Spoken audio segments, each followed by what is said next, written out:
تین طرح کے لفظ بولے جاتے ہیں۔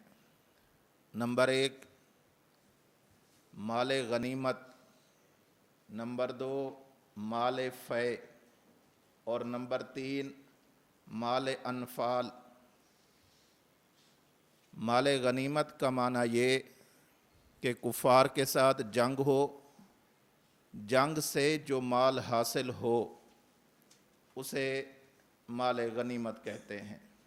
جنگ ہو جائے، جنگ کے بعد کفار کی طرف سے جو چیزیں حاصل ہوں اہل اسلام کو، اسے شریعت مال غنیمت کا نام دیتی ہے۔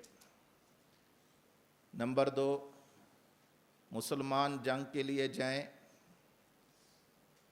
اور کافر مسلمانوں کا مقابلہ کرتے ہوئے جنگ نہ کریں۔ اب کافروں کا جو مال مسلمانوں کے ہاتھ میں آئے گا بغیر جنگ کے جو حاصل ہوگا اسے مال فے کہتے ہیں۔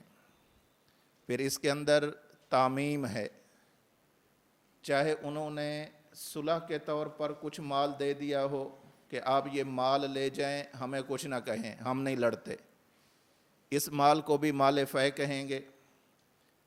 یا پھر یہ ہے کہ صلح کے بغیر وہ اپنا مال چھوڑ کر بھاگ گئے، مسلمانوں نے لڑائی کے بغیر وہ مال حاصل کر لیا، اسے مال فے کہتے ہیں۔ تیسرا لفظ ہے مال انفال، یسألونک عن الانفال۔ انفال کسے کہتے ہیں؟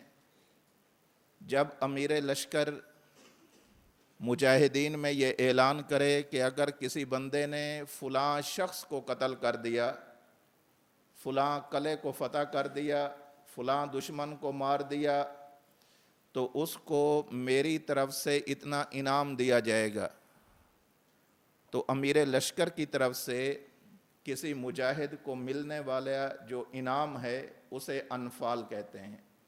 لیکن اس انفال کا اطلاق مال غنیمت پر بھی ہوتا ہے۔ اس انفال کا اطلاق مال غنیمت پر بھی ہوتا ہے۔